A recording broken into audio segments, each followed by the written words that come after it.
Atlas, because both of the teams are going to be really good with an Atlas. So, but then in favors to RSG, right? They still have the Kufra to counter the dive out of Karina and Pakido. Well, we are down to the gold laner here as well as the roamer for Team Flash. So they have the option of also waiting out to see RSG's picks at this time, because Roy, I mean the Faramir on this side could be played by Roy, could also be played by Lolsie as the roam if they wanted to. How do you think they might play this one? At this point, maybe we'll see a Pakido goaling. I don't know. I mean, Pokemon is left with Beatrix, and that might be RSG's strategy, forcing out the Beatrix because they're banning Irithel, they're banning Melissa. So it's like maybe forcing Flash to actually pick up the Beatrix for the last pick. But for the picks coming up from Flash, they picked up the Matilda. I'm not so sure about the Matilda pick because Esmeralda is actually countering two heroes coming out from Flash. The Matilda as well as the Eve. So Diablo is going to have a good time this game. Furthermore, it's his signature hero for the Esmeralda. Yep, and like I say, there goes the Atlas, and yes, Julian is still wide open up until the last pick for this game. Well, so it's very huge CC potential wombo combo team fights. Not only do you have the Atlas for the huge fatal links, you also have the enhanced chains, and then not to mention you can reset with the cult altar as well. So this is looking really scary coming from RSG.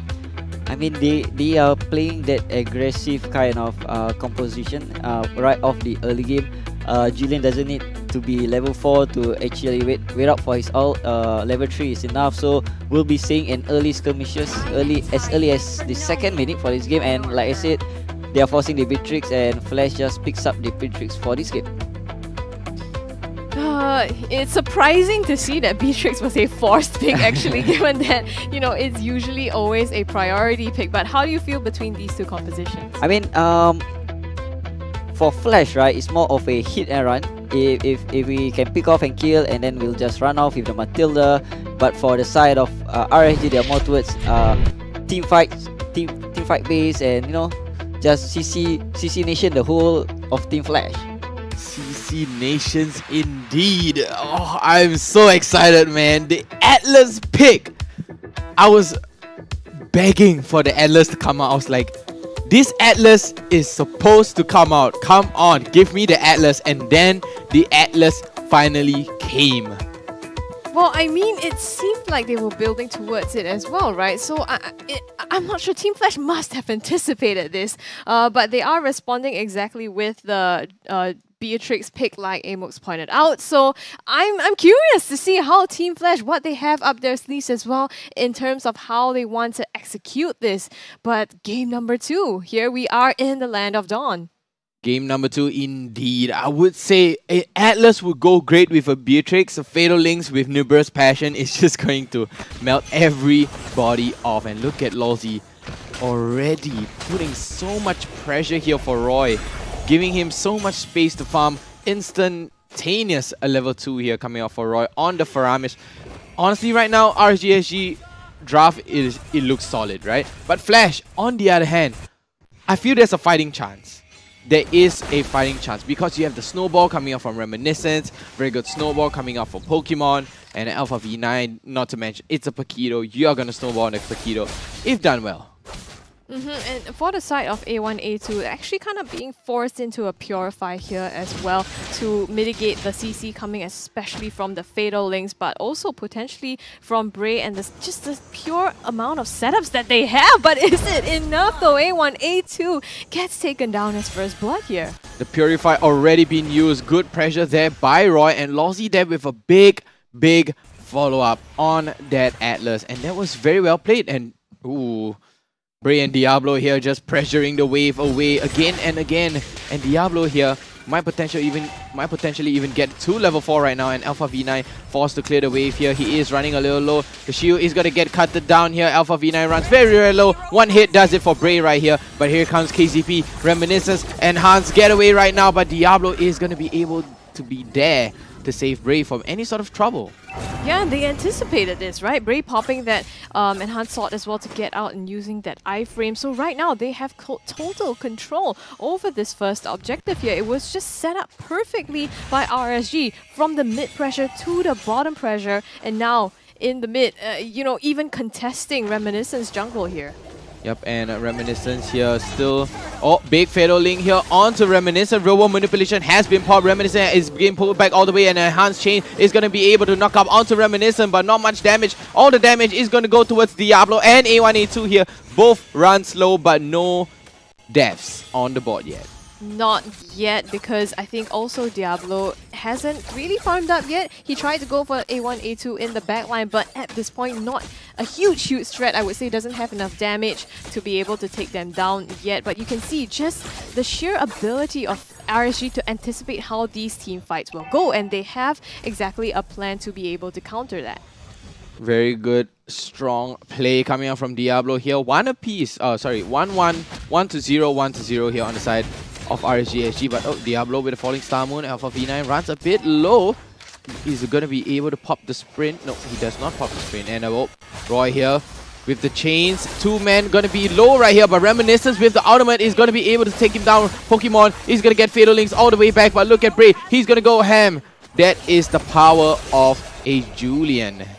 Just nice prioritization here, right? Going right onto Pokemon, they switch their targets to take down the most important one. And Pokemon, again, going to be shut down, burning that flicker as well. So we could potentially see another gank up top in the gold lane now that he has used that battle spell. Yep, and a very good potential gank here. You do have 80 seconds on the cooldown timer as of right now for that flicker, so that is going to leave you big and open for many, many possibilities. And it does seem like BRAYYY is signaling for a gank right here. Lolsie going up for babysitting service right now. I mean, Kayzeepi does have to pay attention now because he knows that there isn't any flicker. So you can see both Reminiscent and Kayzeepi just hovering up top just to be sure. But because of that, RSG has rotated to the bottom. They know that the next objective is up for grabs. Exactly, and second turtle right now. Roy putting some good amount of damage. Lolsie here still has that Fatal Links. He's still holding on. Does not have the flicker though. Here comes 2-man Fatal Links. But no, A1, A2 is going to be able to use the Purified Real World Manipulation. Is going to get popped up here. But the Cult Altar, Alpha V9 runs very, very low. Down goes Lolsie and down goes BRAYYY. That is a very, very good play. And the turtle goes towards Flash right now. And a good retribution coming out from Reminiscence. And that was a very big play. Even the pop outer being popped out. Huge win here for Team Flash. Diablo gets 1 kill still, unfortunately, off of that. But we're going to take a look again at that fight that just happened. And let's take a look at the fight. Lolsie here with the big Fatal Links done onto Reminiscence, though gets pulled back by BRAYYY. Dashes all the way to the other side with the ultimate. Lolsie gets demolished right now. And no problem to that. And very good strong play coming out. Very good objective plays coming out from Flash. So now Flash is pulling off a RSG.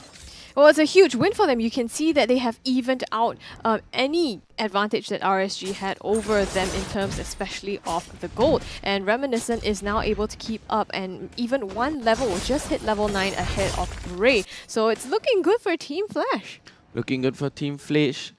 And let's take a look at the in-game item right now. And it does seem is like... Oh, wait, hold up. A big conceal play, the flicker, and the Fatal Links here to take out Kayzeepi. A lot invested, and the crossbow of Tang is going to get popped down onto Pokemon right now. He runs very low. Down goes Pokemon, but here comes the Cult Outer. Is not going to be able to save Babycakes. He runs low all the way into the backline. A1, A2. He's going to be able to pop down onto the Real World Manipulation, but no, he's going to get taken out. Babykake gets taken out. Reminiscent gets taken out. It's 2 aside right now. Jungler for jungler. I mean, kind of jinxed it, I think, maybe. As we said, the Team Flash looks like they got their momentum back, but immediately RSG going up for the gank and just completely shutting down Team Flash, Pokemon, and Reminiscent. I mean, they got the target kills that they wanted. They wanted that fight, but as we speak, 5 seconds left until the turtle is emerging from his den right now. RSG, they are going to be able to secure the turtle. Take a look at the positioning on the map right now. They look very dominant, and look at the turtle dance all over to RSG side right now. Third turtle, Flash, they have to contest this. Or not, the RSG will take this lead and run away very far. But look, oh, Falling Star Moon able to catch out onto A1, A2, and Alpha V9. Alpha V9 trying to land down onto the hits onto Roy. Is it not going to be enough? Lolsie still holding on to the Fatal Links right now. Reminiscent is going to be very, very thick, but here comes Fatal Links and the Cloud Outer. Reminiscent is going to be able to get away. Babycakes here trying to burst him down. Oh, he's going to get stunned up right at the very last moment. And Pokemon here still at nice and full HP. They're going to forgo the Lord here on the side of RSG. But look at Alpha V9. He's going to be able to not survive this. Babycakes going ham. Babycakes runs very, very low right now, and he's still able to survive. Kayzeepi with a flicker jumps right in, trying to secure down onto Babycake, but he is going to be the victim of that fight.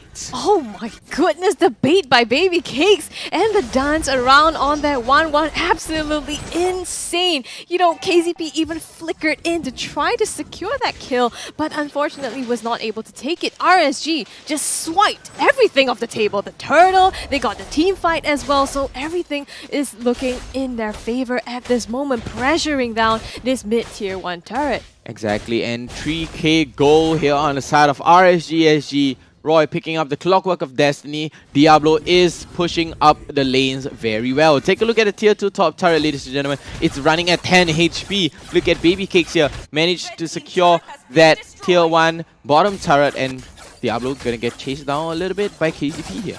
I mean, but he's okay. He's okay, right? Yeah, That's fine. what he's trying to do. The fact that even though Babycakes was taking down the turret bottom lane, there was nothing that Flash could get on the top as well. So it just looks like now RSG is slowly trying to choke everything, every possible option out of Team Flash. And once again, Alpha V9 takes a little bit of damage here, but tier 2 bottom turret might even go out right now. But look at where Flash is. Flash, they're all in the mid lane. They're trying to catch out onto BRAYYY right now, but BRAYYY, he's still standing strong. He's still holding onto the waves right now. Alpha V9 waiting for the flanks right now. Roy just showing his face. Lolsie coming right in, trying to clear onto the map, but he catches out onto Pokemon. Pokemon is forced to use the flicker all the way back. Yeah, they're gonna be able to disengage with the Call Altar there. It was almost a great catch by Alpha V9 onto Babycakes in that back line. But thankfully, Babycakes for him managed to make it out. And no casualties dropped just in time for this objective. You can see RSG pressuring the mid lane to force Flash and not give them any opportunity to take this first Lord. RSG Diablo right now, he is going to be on the top lane. Very, very excellent zoning by Diablo here. But as we speak, the real world manipulation is going to get popped down right now. And here comes the crossbow attack onto Alpha V9. Can he survive this? No, it's not going to be enough. All the way back. And here comes Kayzeepi with the circling eagle. He's going to be getting caught off guard right here. Roy with a pullback onto Kayzeepi. But no, he's going to get all the way out. And a very nice disengage coming out here on the side of Team Flash. That was such a great engage by Team Flash, you know, almost being able to take some kills there. But Babycakes managed to pop that crossbow off Tang and force Alpha V9 and the rest of the team into a retreat. Now, Diablo, I think, was just zoning out on this top side as well, but the Fatal Links and the enhanced chains here onto Kayzeepi and a secure from BRAYYY. 3-1 and 4 on the Julian. Wow, that was just too quick even for the observers to catch. Well, yeah, you blink and then you miss it. Yep. You know, Lolsie on this Fatal Link, so quick to identify a target here. Babycakes taking some damage, but will just heal back up based off of this Lord. Exactly, and he's almost at full HP right now. But look at what Flash is trying to do. This is their answer. They're like, oh, you take a lot here. Let us take a turret back in return. Can they try to get this back? But look at Diablo. 3-man into the face of Diablo. He's going to be able to pop the sprint right now. He has to go back. He has to play passive, but here comes again the Falling Star with the catcher onto Pokemon at 1 low HP. But look at Lolsie here. He's trying to gain down the position. He's trying to wait for the team. Where is the rest of RSG? Are they going to be coming right now? Pokemon here with the guiding wind all the way back. And no engagement from both sides. The Lord is going to be marching down from the bottom lane. Yeah, I mean, that brawl on the bottom side, yes, Flash took the tier 2 turret, but RSG also managed to clear out the turrets on the top side. So now with the Lord marching down, they can grab even more from Team Flash. So it's so much control going in favor of RSG now. How is Flash going to respond? Right now, they're forced to turtle up, although this is kind of where A1, A2 really needs to pull his weight, right? With the real manipulation, being able to zone out RSG from sieging into their base. He is a little bit under level right now because RSG, SG, they do have a pretty big commanding lead with 6,000. But here comes Lolsie. Gets the stun, but here comes the flicker and the almost 4-man ultimate here, but a hand chain coming out. Real manipulation for A1, A2, and the falling star was jumped all the way into the back. The car outer is gonna get popped. Reminiscence runs very, very low. Down he goes, and the siege onto the tier 3 bottom turret right now. They could go for the GG push though, but no, the lot is gonna go down right now. And look at the flicker from Roy, pulling back 2 men on the side of Flash right now, and it is gonna be a nice team wipe. 16-6 right now. Big play coming out, and 2-0. On the side of RSG. 12.5 minutes into the game. Again, RSG pulling a really quick game here in their favor. The entire match going their way, and wow, just very clean. These are the counters that we talked about as well, right? You know, the Esmeralda going all the way in for A1, A2. It was so difficult for him to do anything.